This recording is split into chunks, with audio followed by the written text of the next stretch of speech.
Welcome everyone. I'll call this meeting to order for the Corporation Township of Portsmouth, October 22nd, 2025. Let's start with roll call. Councilor Hurst. Present. Mr. Goya. Mrs. Lewis. Present. Kevin Bailey. Let's begin our moment of reflection.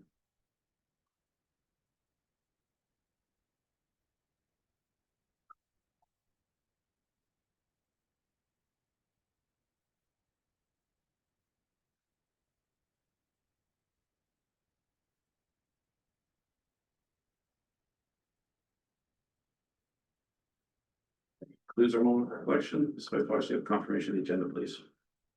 Yes, the council approves the October 22nd, 2025 agenda as circulated, and the council approves the additions to the agenda as follows.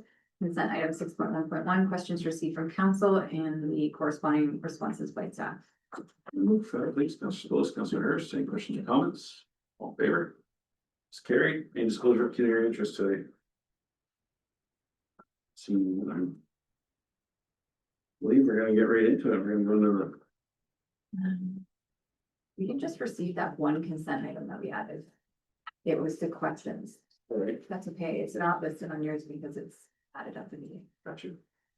Taylor, a second to receive that. I don't, Councilor Hurst, Councilor Bailey, all in favor? It's carried. All right, let me get on the right page here. All right, Ms. Hassan, did you want to give us a little blurb before we dive into the details? Yes, thank you very much, Council and Mayor. I'd just like to start off by thanking the senior leadership team for the excellent work done regarding the asset management discretionary reserve based on Council's direction after the 2025 budget was finalized. So you'll notice in the report that there were opportunities that the senior leadership team determined in order to defer, reduce, or eliminated projects just based on the current condition of assets and other strategic priorities that have come about. This is actually something that many municipalities are currently also doing, and based on our work with the senior leadership team, the asset management discretionary reserve is in much better shape, as you would have noticed from the continuity schedules that were provided in the report. So I just wanted to start off by highlighting that just for council and the public. Okay, thank you, Mrs. Sam. Okay, Council, I'm gonna start on report 2025-027. We'll go to table 1. We'll just see if there's any discussion around the items listed here. And the ones are the radar speed signs, 7K, asset management discretionary reserve, that's ongoing one. Administrative studies, corporate information technology, gravel roads improvement. So does council have any discussion points on this, on that table there? Excellent. Yes, just let Mrs. White Fox work through this report. Right. Let me go smoother. So through Mr. Chair, and if our Director of Finance wants to jump in, or I suppose any of the senior leadership team, please do, but just working our way through the report. So you've already looked at table 1, I believe, which is just the proposed capital projects funded through capital tax levy. You'll note there is an increase, $76,750 compared to the 2025 approved capital tax levy. And again, our director might want to clarify, but I believe those are contributions, increased contributions towards the gravel road discretionary reserve as well as the asset management reserve. Right, so just working through, you can see there is policy updates that are still needed for the asset management plan and the implementation. And so that's represented there. And working through, you'll see in the report, items 1 through 6, starting on page 3, are some of the funding strategies that were taken, as Mrs. Stan's already noted, to address the deficit forecast in the capital budget in the asset management reserve. So you can see there was a number of steps that we took, items 1 through 6, so project deferrals, project eliminations, project cost reductions, alternative funding strategies, grant funding opportunities, and other options for council to consider. And the other option below is just showing the balances in the asset management versus the gravel roads improvement fund and the total amount there at the bottom forecasted out to the 2035. So maybe we can pause there and Mr. Chair, if there's anything to discuss on those. Great. Councilman. Yeah, just maybe one, so actually just a pre-comment is I think this is really well laid out, so I appreciate how the approach that staff took. I think the one, and this all makes pretty good sense, and I think a lot of it got teased out in the Q&A that came out. The one question I had was the official plan being deferred from 26, 27 to 2029. If that's staff recommendation, I'm supportive of that. My question is, if anything incorporated in that official plan being deferred a year, does that sync well with all the other capital expenditures that are taking place within the township? It was more a sinking question, because we have a lot of studies going on. The study, and then the recommendation, and then the action. But the official plan, does that impact anything else, step down process? So through Mr. Chair, I think it's a great point, just talking about what else we are doing and also from a funding perspective. I do think that it makes quite good sense to defer it. One, because we are working through the employment land and the residential land studies, and that work being at the province, the sort of timeline is unknown. And the one thing that would sort of flow out of that official plan is typically you see a zoning bylaw amendment that will follow that, just to sort of make sure everything's in line. So we do have some housekeeping that we do regularly to that zoning bylaw amendment. So we would just look at the timing of that. Yeah, I think that's really where my head was at, was just, is it gonna impede anything else that had been planned and making sure we're syncing? And I think the only other questions I had were the concession 1, 2 and Mason Road, but I think that's probably a separate conversation later, so I'll just pause though. Suppose. I asked a question with respect to the fire truck, the one with the ladder. Is it the same sort of answer for the other fire trucks are deferred because of the lower usage that we have? Through you, Mr. Chair, yeah, so when we look at our kilometers, our call volume and our hours, and then you look at the standards from NFP and FUS, we're well within what we need to with a good maintenance program and testing to extend the trucks. When you compare it to a city like Guelph, where one truck could run, 1,500 to 3,000 calls a year, so that's where you're seeing the big difference. We're running less than 500, so we can extend the life. Councilor Bailey. Yeah, I guess I just had a general question about the deferrals. When I read this, I was thinking, oh, okay, sure, let's defer. So I guess my question was, why did we pick 10 years and why not 5? And if we do 5, how does that impact the asset management plan? So I guess I'm just trying to think what other alternatives there are. This is great. Everything's, making the asset management plan look nice and within our range. But what if after a few years, we realize, no, the maintenance isn't going to work and we're going to need one of these new vehicles earlier, and then we're scrambling to find that. So where does that kind of fit in, and how do we know that 10 years is okay and not 5? General question.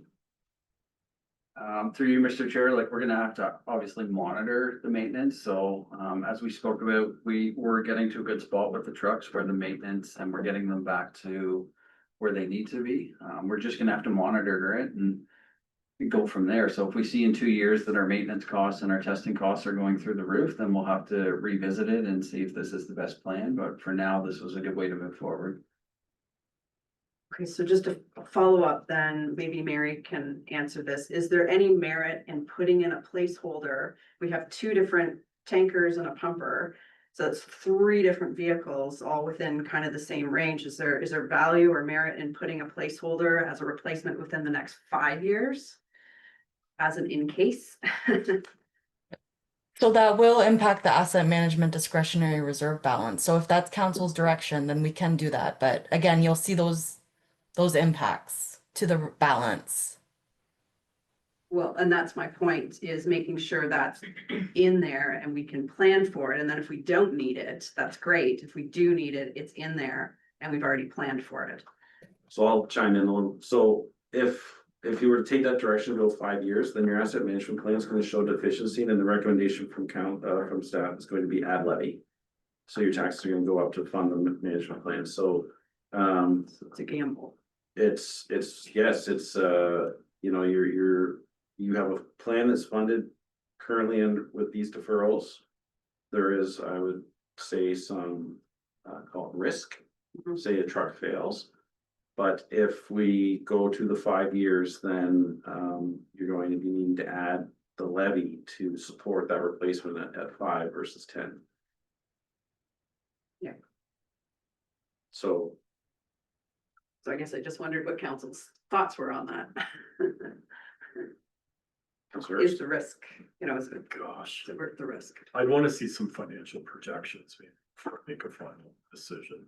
It's worth a discussion, I guess, that if you really had considered it to the degree you were speaking to, Councillor Bailey. Mr. Spose. Well, my thoughts are staff, they're the professionals, they know what they're doing.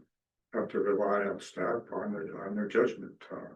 I really don't have any experience in fire trucks and, I don't really have an understanding of how many hours, per year, reflects the life cycle of a fire truck and, if it's in accordance with NFPA,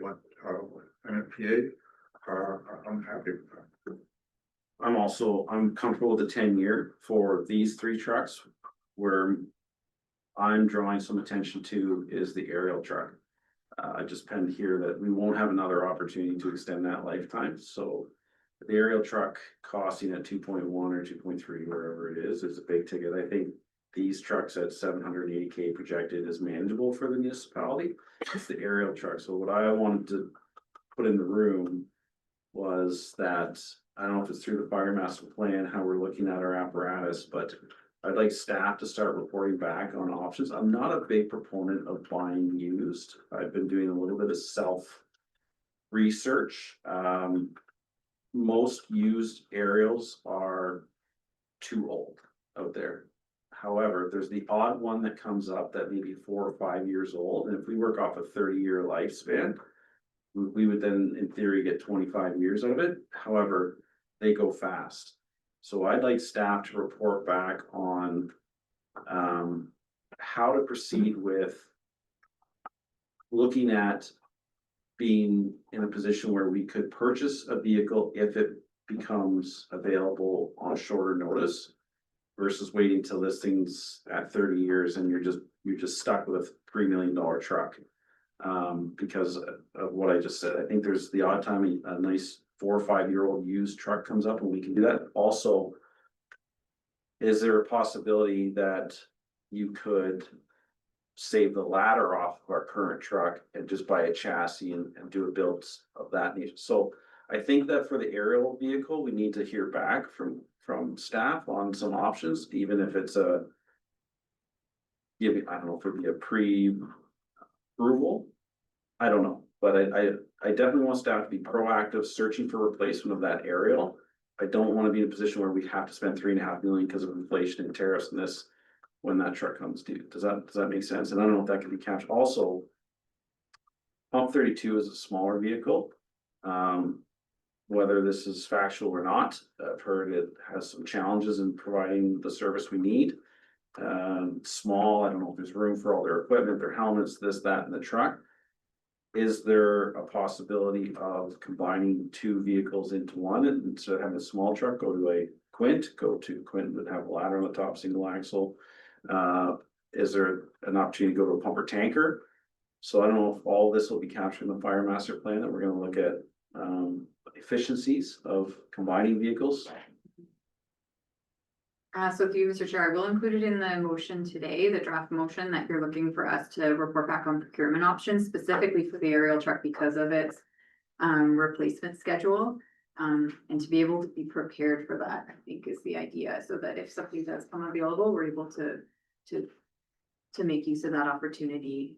Because I know they do, sometimes these purchase options are available for a short period of time. We need to sort of have that discretion to purchase. And they have that dirty label associated to them, a single source. You know, if a used vehicle comes up that happens to only be 4 years old, can't get multiple quotes on it.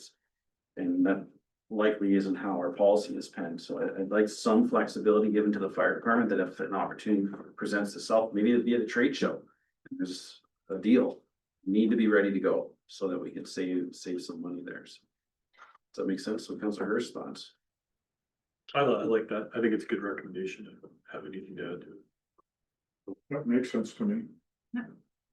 Are you comfortable with staying at the 10 years for now, Councilor Bailey? Yeah, it sounds like, the chief's pretty confident in the maintenance and where the trucks are getting to, so. You know, my understanding is that maybe the trucks were not in as great a condition as they are now, and so we're able to defer. I guess I was just, wondering why last year we didn't see this deferral and this year we did, and I know it's the asset management plan kind of kickstarted that off. But it just seemed like a big jump to me, and I was worried about worried about risk. So. Good. So through Mr. Chair, if I may, now that we're through sort of that strategy, if council's satisfied with this, sort of the funding strategies 1 through 6. Perhaps our Director of Finance could lead us through the rest of the report, Sure. just section by section for discussion purposes, as she's the subject matter expert.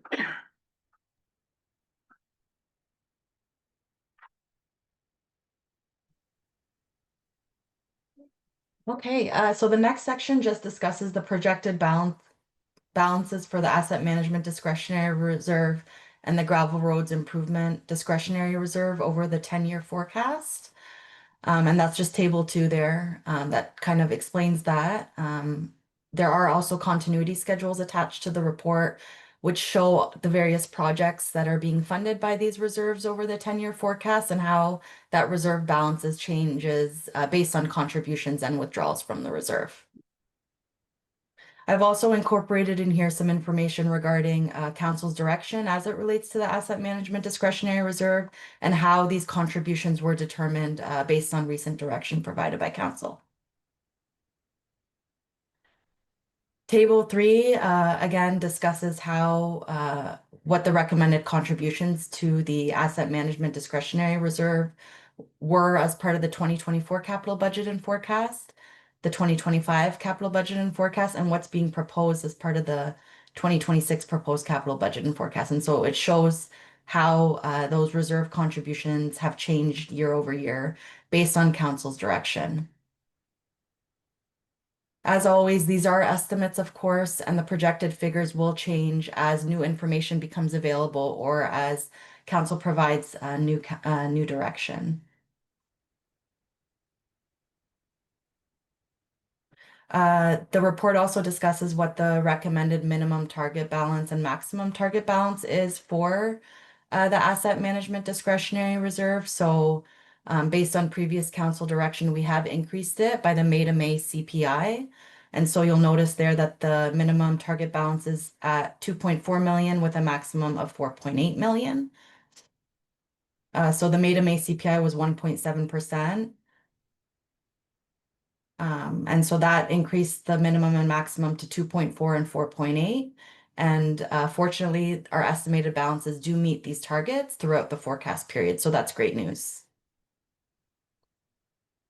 We've also refined our estimated capital costs for our public works road rehabilitation projects. So that's actually the next section of the report, just the bottom of page 6 of the report. Based on favorable tender results that were previously reported to council, we've determined new average unit costs for all of our road rehabilitation projects. And so there's just a process that was outlined in the report with how we refined our cost estimates.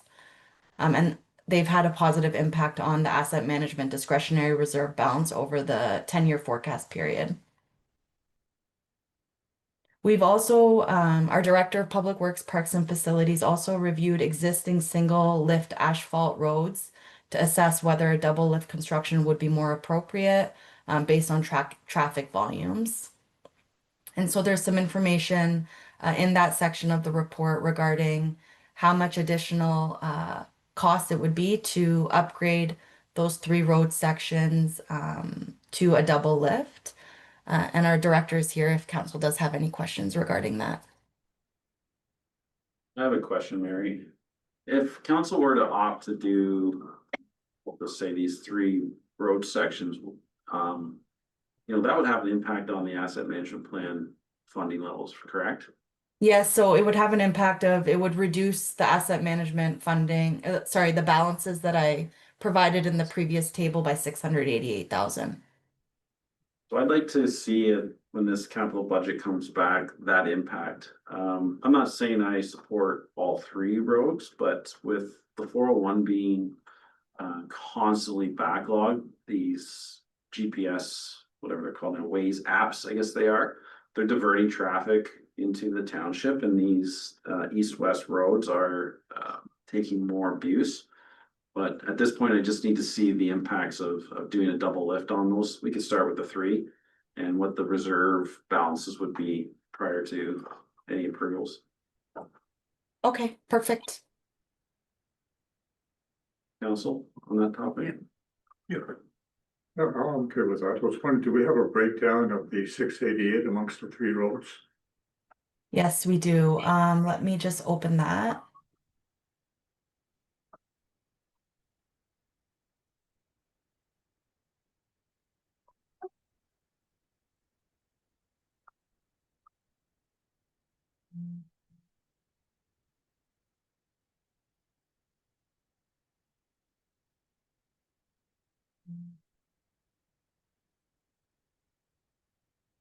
So, the impact for concession 2 is 272,000. For Victoria Road South, it's 121,000.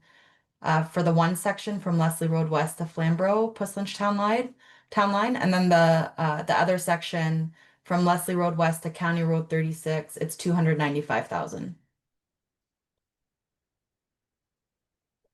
Mayor, the reason why I asked for the breakdown is, we only have one road out of these three that's gonna be done next year, and that's the 272. So theoretically, if we want to look at the impact, we can look at it right now, just reduce the number by 272.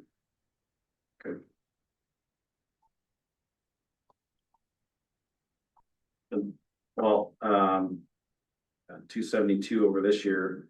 Does that still leave us in our window? Don't want to lose my page. Yes. I'm sorry, so basically reducing balance. the balance by 70, then 688. Not the 688, because as Councilor Poulos pointed out, the one road is slated for next year. So the balance in the asset management plan would be reduced by 272K.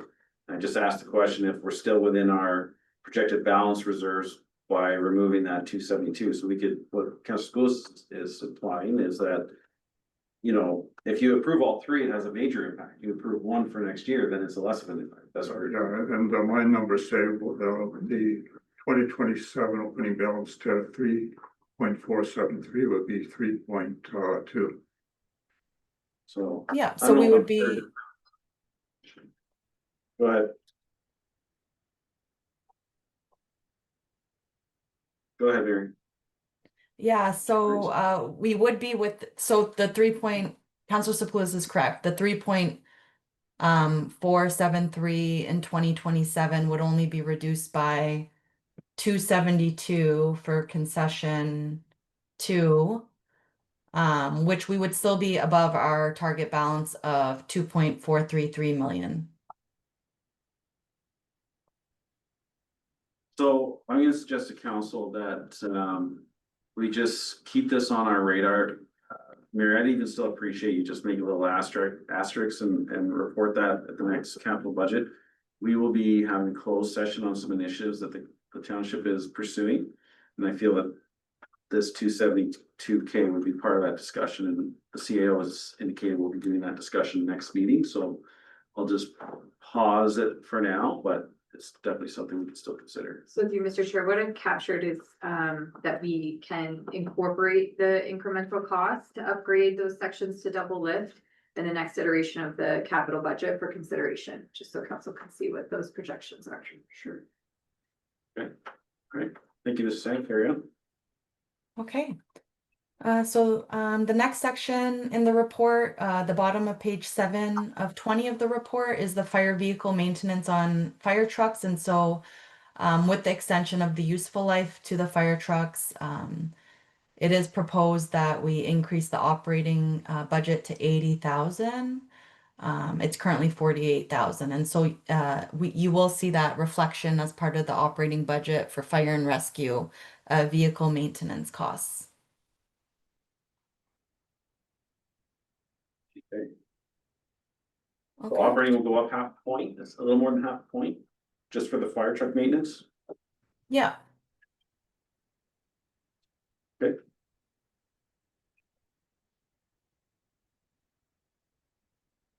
Okay, so the next So- section, oh, sorry, go ahead. So that's increased maintenance over a 10-year period. Like, because where I'm gonna go with this, if you buy a new fire truck, then in theory, you shouldn't need an additional 40 grand a year to maintain it, so. But the new fire truck won't come for 10 years. So remember that in 10 years, that it, Mhm. there's gonna be no inflation or any other pressures over the next 10 years on maintenance. Yes. That was a joke. Mhm. Okay. Big OP right there. Yeah. Okay, Somebody remember. okay, thanks, Mary. Carry on. Thank you very much. So the next section of the report just discusses council's direction over the last couple of years and this year regarding hard surfacing gravel roads. And so the forecast does include costs to hard surface Carter, Farnham, and Cooks Mill Road just based on council's direction in 2024. And so that's been incorporated in the forecast in 2026. Question about that. Go ahead, Councilor. Right, so I have a question for Mr. Fowler. I noticed that the Cooks Mill Bridge was due to be replaced or worked on in 2027. Does it not make sense to be doing the bridge while this road is getting paved? Thank you. Through the chair, the Cooks Mill Bridge rehabilitation, it will be, it is estimated to be up to 2-month window of work, where the conversion to gravel, would only be, basically 2 weeks in total. So the bridge would be closed for an extended amount of time. We would also have, conflict between different contractors that are working on the bridge and also trying to pave the road.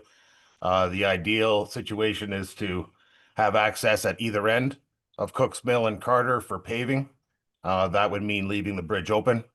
Again, this is something that has been planned and it's in a staged approach. Okay, makes sense, thanks. I'm just happy to see in here that 10 Side Road is still planned for 2028. With our continued contributions to the gravel roads discretionary reserve, I don't foresee any hiccups that would cause that project to be deferred. So the residents, if they're watching from home, 10 Side Road is tentatively planned for, now, is that construction 2028 or approval 2028 with construction 29? How does that work? It's a little. It is construction in 2028 just based on the balances in the reserve. Perfect for the residents down there. I think we'll be happy to hear that. Thank you for the good work. All right, carry on, Susan. Yeah, so the next section is just regarding Side Road 10 South, which the mayor has already discussed.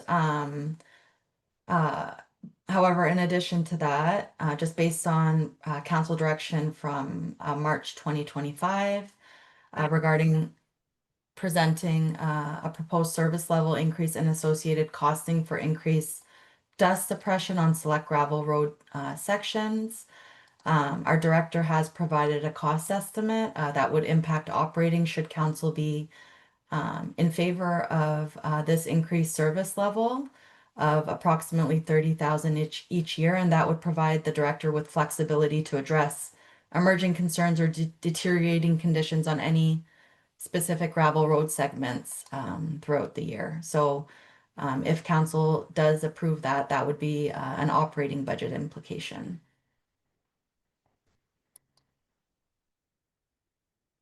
Deal with that during operating budget. But thank you for the heads up. Thank you very much.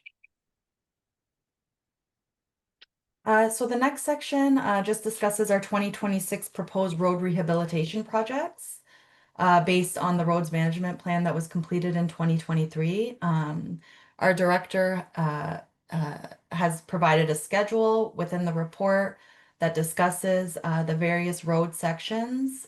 We can go to that schedule in a moment, but the summary of the recommended scope of work is also included on page 9 and 10 of the report.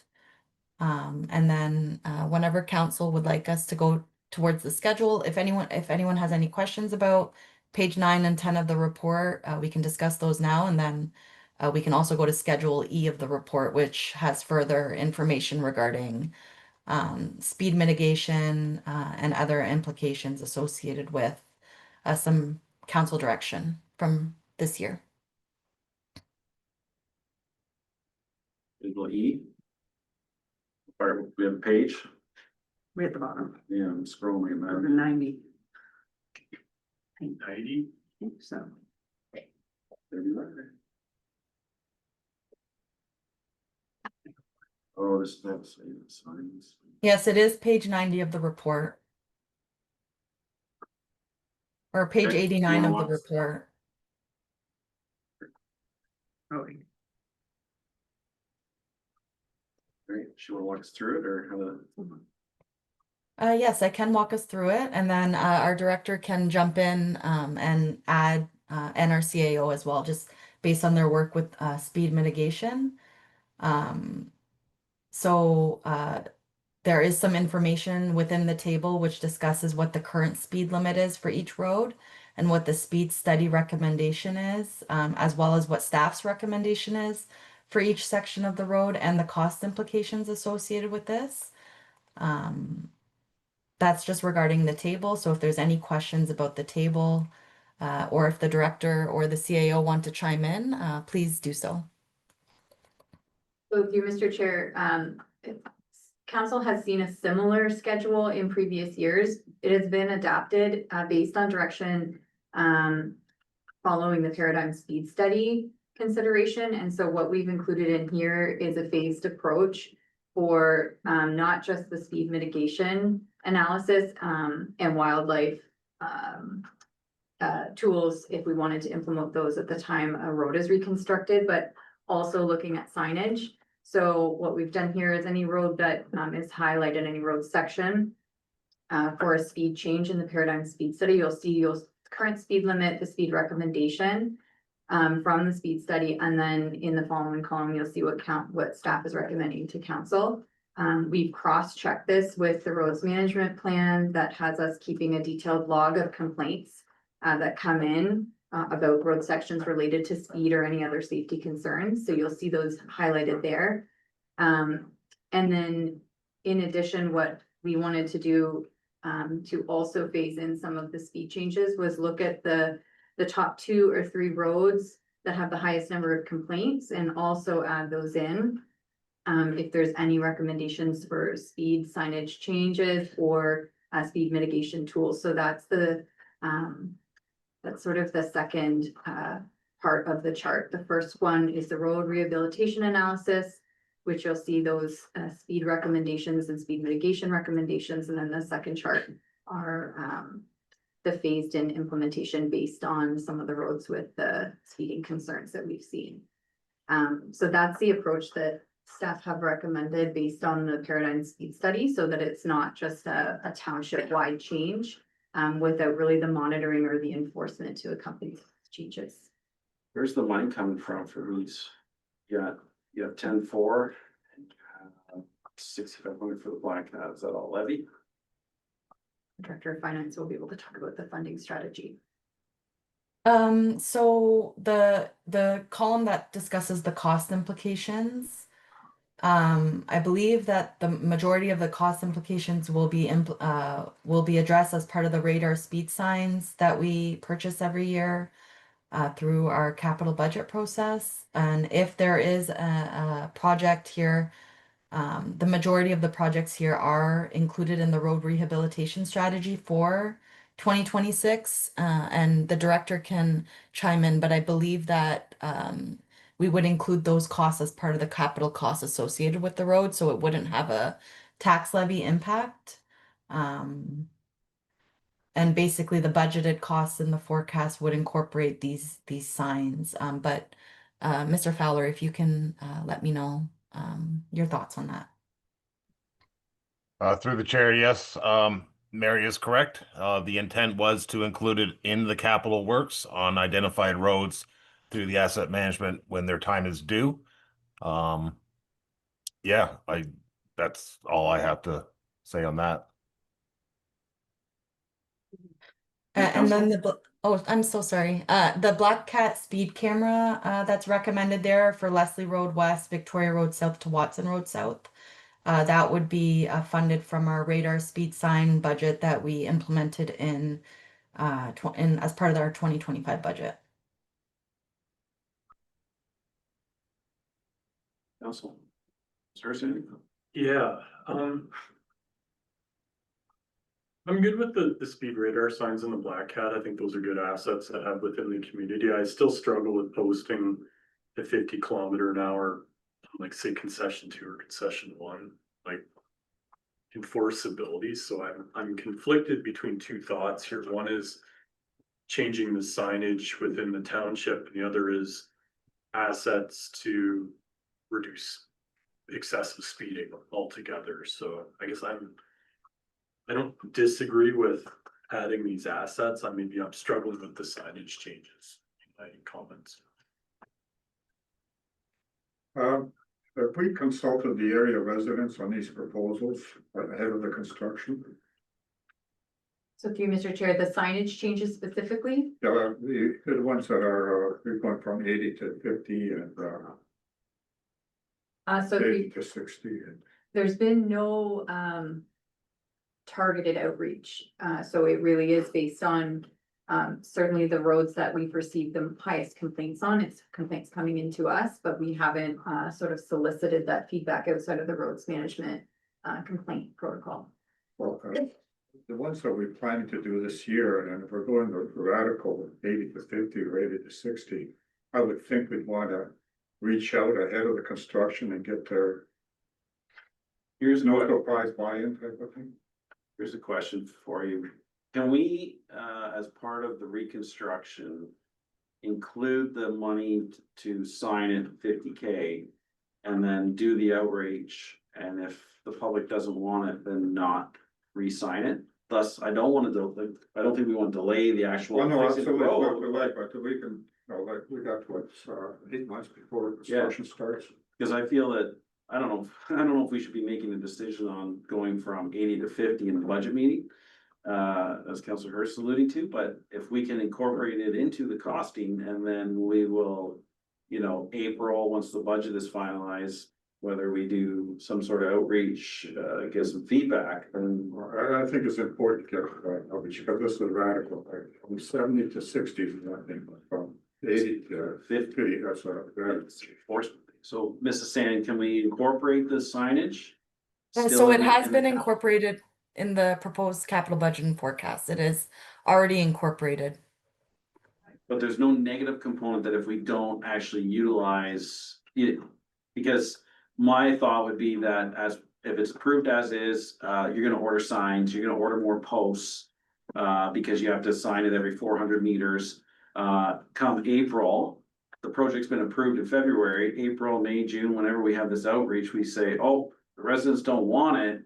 Are we gonna have 50 posts sitting in the back that we paid for? Or is there some flexibility there or do you have to order those signs in January so that you have them? April, these are the things that are on my mind. Yeah, the director can speak to that. Yeah.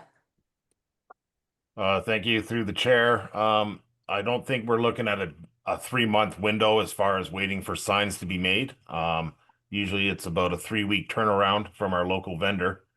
At this time, I don't feel that it would be a rush to go out and order signs right away or posts or any type of hardware to initiate this project.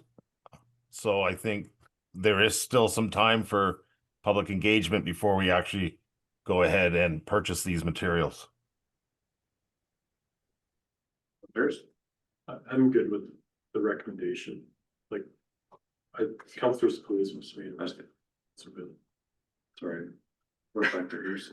I'm going back to, so I'm comfortable with, I'm glad Mary's already implemented the cost into that, so it gives us some flexibility to discuss the speed later, which I have some comments on, so I'll just save that for later. I agree with Councillor Sepoulis, going from 80 to 50 is pretty drastic, so I think we need a little more conversation on that.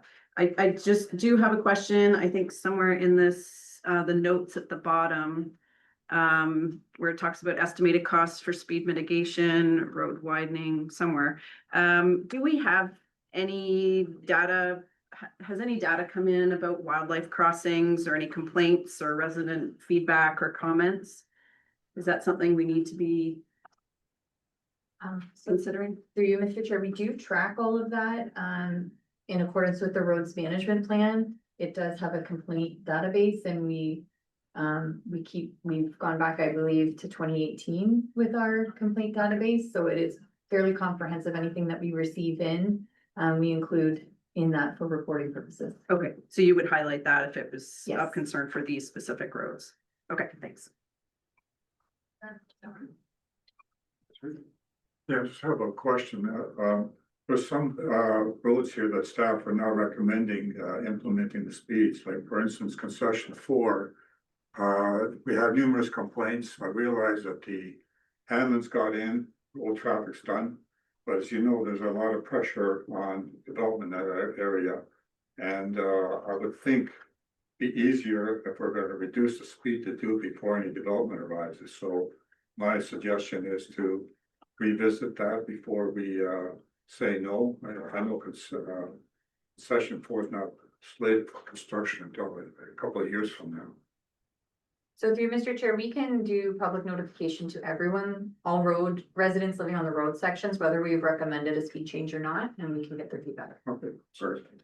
But Councillor Bailey? Yeah,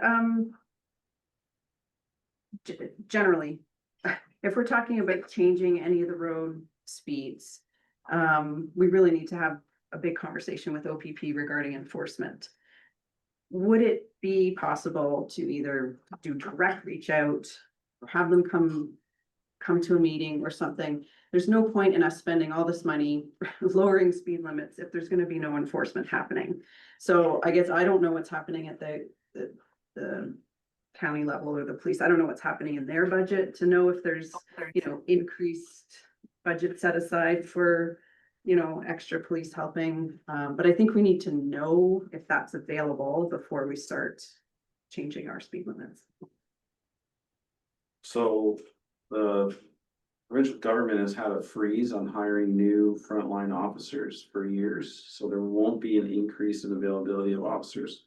The town or the county pays approximately 5 to 7 million a year for additional traffic unit officers. However, as you receive delegations where they won't disclose where they're located and you don't have the ability to demand their services. However, it is a good question to ask that county pays $7 million for additional traffic police officers. Can we expect enforcement of this? But well, adding officers is very expensive, salaries are expensive, but right now there's a prohibition on adding frontline. So level service we have right now is what we have, but I think it's a good idea to advocate for, if we're doing this, that we would want enforcement of it, because that's, well, we can put whatever number we want on a sign. If there isn't enforcement, they're gonna just speed, or they're gonna drive to the condition of the road, especially when you repave it, it's smooth. So, yeah, we can definitely engage the OPP and ask and see what kind of response we get. Do you, Mr. Chair, do you think that we're building our sort of our tool base here, where we're changing speeds, we purchase a Black Cat, we can monitor, we can have the data to back up our requests for additional enforcement. And then we can also use that data to introduce new speed mitigation tools such as radar signs on those roads if we're just seeing that the adherence to speed limits is not happening. So maybe the Black Cat should go. If we're, if we're gonna be changing this, then that's where the next Black Cat would go. Really one, with all the road sections, we should be trying to. I think the county has a couple available to them and the OPP have 7. Be nice if we could say, here's our list of roads we'd like, and have ours out in conjunction, and as we do ours, we take it off the list and try to get them all tabulated, but I'll leave that with staff. Yeah. Okay, anything else? So what do you have for direction on that? So it's that, Schedule E, it's amended, so be approved as amended to include public outreach to the residents impacted by the proposed speed limit changes. And that this information will be reported back to council prior to the road reconstruction. And that this public engagement process be incorporated into the overall process for determining speed changes on an annual basis. Yeah. Back to you, or who was taking control there? Was it you? I don't see you. There you go ahead. Okay, so we finished page 9 and 10 of the report, which discuss the scope of work of the various road rehabilitation projects. The next section is just regarding the transportation master plan, and that's been incorporated in the forecast based on direction received in 2025. Comments on the transportation master plan? Okay, and then the tennis courts is the next section, just based on council direction in the in previous budget deliberations, and some information in there just regarding no work to be done at this time based on the usage and no complaints having been received. And Ms. Heater is here in case council has any questions regarding that information in regarding the tennis courts. The decibel meter and calibrator, there's some information in there for council regarding various options for purchasing this equipment in 2026. And I understand that Ms. Brotherson does recommend option 2, the battery operated option, which has a longer lasting battery. But if council has any questions, we can work to answer them. This one, it's worse. I'm supportive of staff's recommendation. I think that's where my head was at. Yeah, just a question, Courtney, we know that the shooting clubs are proposing a sound air made up of sea containers. When will that be implemented, and when will we be able to get some actual readings? So through Mr. Chair, the bylaw we are looking to bring it back to council either the end of October, beginning of November for its third and final reading. That will trigger the 2-year grace period that we are providing to the gun club to get their noise mitigation measures in place. However, that also limits their scheduling time with that interim schedule that they have. So they are eager to get their noise mitigation in place so that they can go back to the regular scheduling. So what I understand is it won't take the full 2 years. They are working through a number of Planning Act processes right now, which can be timely, one including site plan control. So it really depends on the pace of those 2 Planning Act applications for when they can get construction started, but they do have a 2-year window. I guess the reason I'm asking the timing is, I don't see the need to buy the remote until such time as they're fully completed their stuff and we can start monitoring. Right now, everything's in limbo. We know it is noisy. That's my suggestion, is just defer the option 2. We go ahead with the manual one that's already in the budget, but my suggestion is that we defer the remote monitoring. Any thoughts? So through Mr. Chair, I guess it's just an unknown right now. If they already have this completed in 2026, the remote monitoring would be great, but we could make do with the one that's already budgeted for, and then defer until 2027 if they are ahead of schedule. I guess I rely on staff to say what's the best option at this time. I'm trying to avoid the cost of buying something. If we don't use it, it's gonna sit on a shelf for a year type of thing. Was there not discussion of using that for industrial use compliance noise as well? Do you see? Or was it strictly? This is the remote monitoring. Right, it stays there. Okay, so the annual one, I think it's in the budget already. Right, the remote one, sorry, I apologize. So through Mr. Chair, I think if we're looking at purchasing both, so the one that's already budgeted for on the manual and then the remote, I think we could push the remote to 2027. I'm good with that. That's good. I thought I had this figured out. Now I'm more confused. We've already budgeted for the non-remote decibel meters, what they're calling it in the caliber. Or, yeah, calibrator. And now we're needing an additional non-remote one. Well, the non-remote one was to avoid having our staff going out to hear it every time there's a noise complaint. It'll be automatically picked up type of thing. Just in one location. It'll be the most sensitive location. So do we still need the one we've already budgeted for? Behind, but yes. Okay, so we budgeted for the 8,000, which is in US dollars. Did we budget for US dollars or did we budget for Canadian? And we do the conversion. Mary, what did we Yeah, budget sorry. for? We budgeted $8,358. I can double check if it was.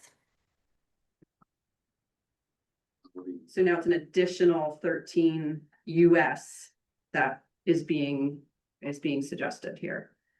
Just for 20. It's the cost of renting one. Well, I have that as a question. Is there an option to rent one? Well, I think we're gonna defer it for a year, so staff can bring that back and And so through Mr. Chair, I think the purpose of purchasing one is to have it mounted in one place so that there can be ongoing monitoring. So I think likely leasing one may not be as economical. I thought we were also using it for some aggregate stuff. So in that situation, we'd be moving it. and that's the other The one. manual. Yeah, okay. So one's for one purpose and one's for another purpose. But Okay, this, I was hoping to just have one that did what we needed. and we can still have that conversation because we're gonna defer this to 27, so we have some time. And through Mr. Chair, it might also give us an opportunity to see how the manual one is working. Sure. We can get some feedback on that. It just is, it can be challenging to, get a good understanding of a potential violation, particularly if you're coming after the fact. So there is definitely some benefit in having that ongoing monitoring. Okay. Yeah, that clears it up. Let's set this vandalized stormwater. Ready, anyways, we'll have those discussions. Just made note that we'll proceed with the non-remote option 3, and we will defer the option 2 to the 2027 budget deliberations. Is that good? Sure. Okay. All right, Mrs. Sand? Okay, so the next section of the report just discusses the discretionary reserves. It's page 12 of the report, and what our previously approved budgeted contributions to discretionary reserves were over from 2019 to 2025. And so you'll notice that there's a slight increase, and the majority of that increase relates to the gravel roads improvement discretionary reserve and the asset management discretionary reserve.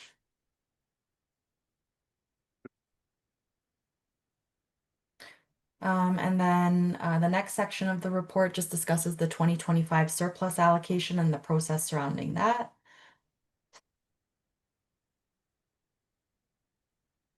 The next section of the report just discusses cash in lieu of parkland and what's been collected from 2019 to 2025 year to date, and how cash in lieu of parkland is addressed within our capital budget and forecast. Basically, based on the legislation, any projects that are eligible for cash in lieu of parkland have been noted as being funded by cash in lieu of parkland. There's also a section in the report that discusses how the contributions to cash in lieu of parkland were determined, and it's I believe 3 consents per year that have been incorporated in the continuity schedule for cash in lieu of parkland. There's also been some recent changes to the Planning Act in that 60% of the monies in the account at the beginning of the year need to be spent or allocated, and we do meet that threshold just based on the analysis noted on page 15 of the report. The next section just discusses DCs collected from 2019 to 2025. You may notice that in Schedule B of the report, there are some, a couple DCs where they do have a negative balance over the forecast period. The majority of that is because the DC funds don't include any estimates for potential employment land development, just due to the uncertainty and timing associated with these complex development proposals. So it is likely that we will receive more than what is actually in Schedule B. And so we've incorporated in the capital budget and forecast the total amount of DC costs that are eligible based on the 2024 DC study. And so that's why there's some negatives, but overall it's a positive balance. And so that is in accordance with the legislation. Again, similar to cash in lieu of parkland, the services related to a highway DC. So any roads projects must have 60% of the funds allocated within the capital budget and forecast. And we do meet that criteria as noted at the bottom of page 15 of the report. The next section just discusses our known capital grant funding. That's in table 8 of the report. And there have been just some reductions with the OCIF formula-based funding. Unfortunately, it's been something that all of the municipalities in the county are also experiencing. And so our forecast assumes that that funding will continue to be reduced by 10% from 2027 to 2035. And this is consistently being seen countywide, and that's how the other municipalities are budgeting for this funding. The main reason for the change in it is relates to the province's way that they now calculate current replacement values. And so that's unfortunately not been positive for the township and other municipalities. So page 16 just discusses some of that information and provides council and the public where the OCIF funding calculation is noted on the ministry website. Councilor Spoulos has a question, Mrs. Sam. Yeah, the 2027 onward, assuming a 10% reduction, does our asset management plan reflect that? So yes, we are seeing a 10% reduction, and that's been noted in the capital budget and forecast, and either asset management funding or aggregate levy funding is taking over that that reduction that's noted. It's all incorporated in the forecast. It's already incorporated. Okay, very good. Thank you.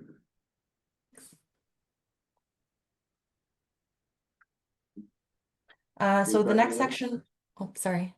Sorry, go ahead. Okay. The next section of the report, just page 17, discusses the aggregate levy and what's been estimated in the capital budget and forecast and what we've received from 2020 to 2025, just for council and the public's information.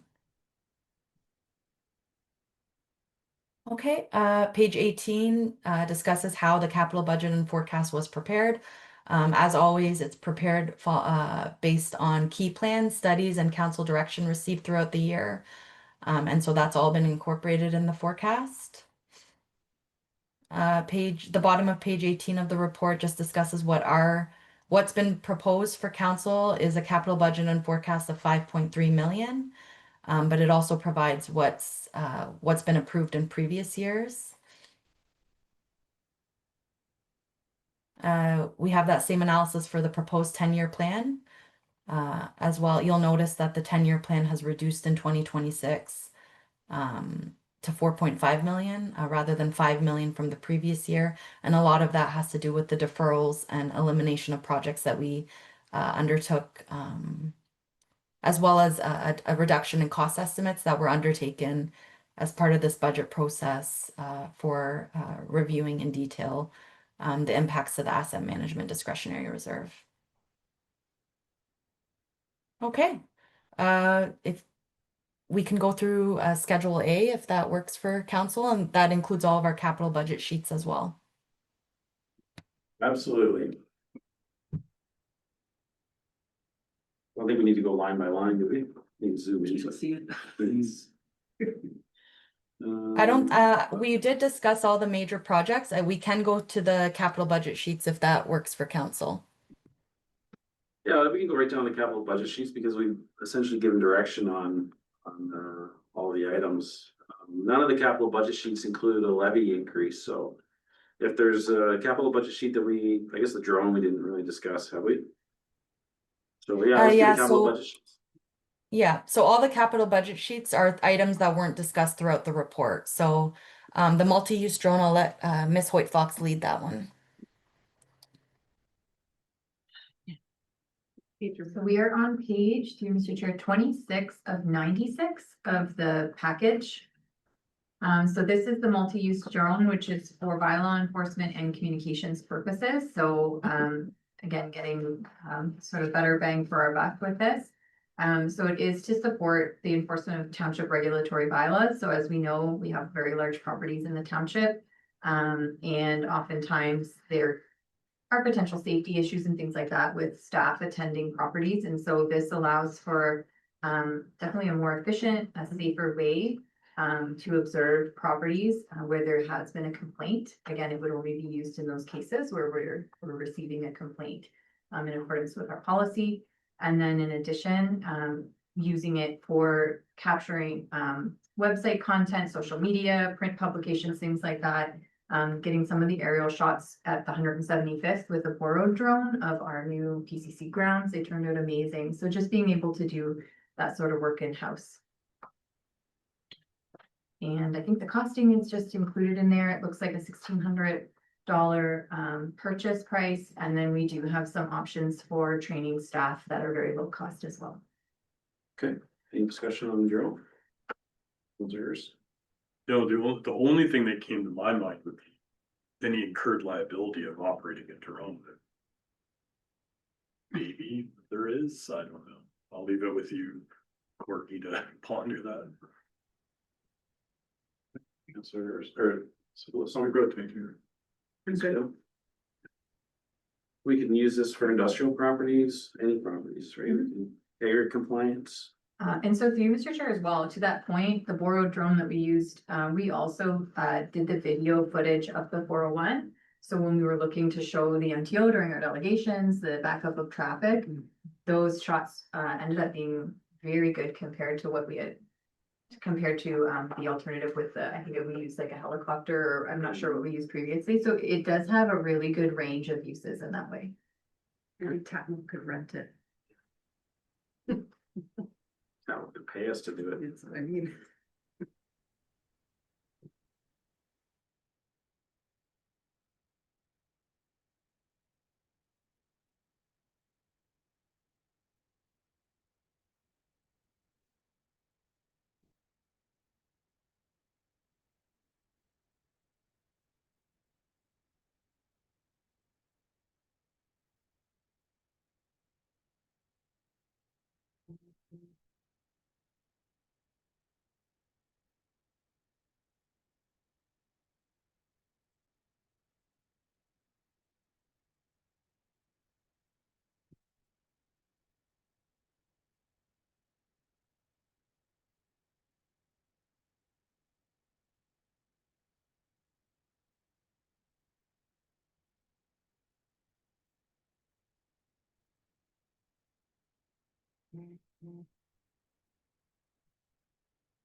I think we were on, I'm sure, I think we were on, the cell phone. Cell phones, correct.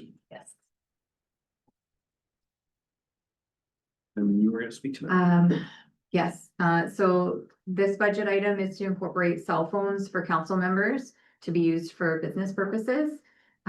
It has two, important reasons for it. One is, of course, for records, making sure that, as council is, conducting their business, that their records are being, protected and stored properly through MFIPA legislation. And we all know that council uses their cell phones for many, many interactions with the public and for township business. So that's the first. And the second is just the expectation of using personal devices for work.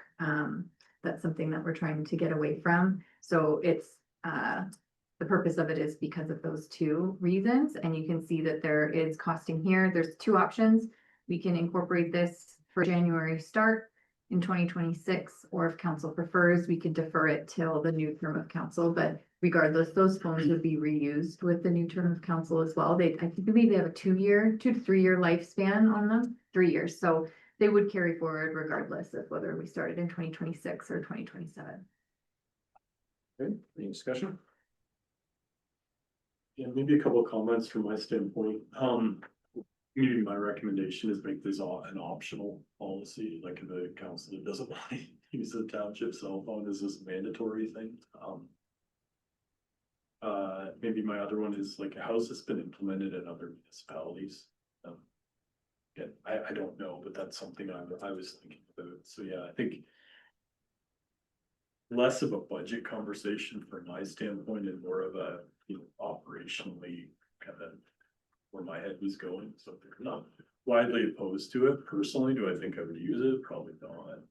I got 2 cell phones already. I think I got 1/3, but yeah. I'll leave it at that. Okay, Mr. Schultz?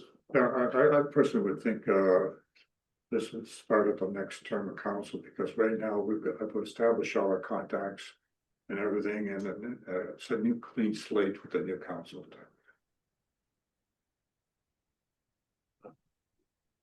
Yeah, I would tend to agree with that, starting in the next term of council.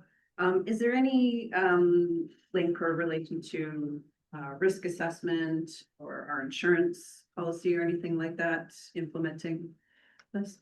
So through you, Mr. Chair, it really is from a records and personal privacy perspective. So when you're creating records, whether they're digital, whether it's a scrap of paper, it doesn't matter. It's a text message.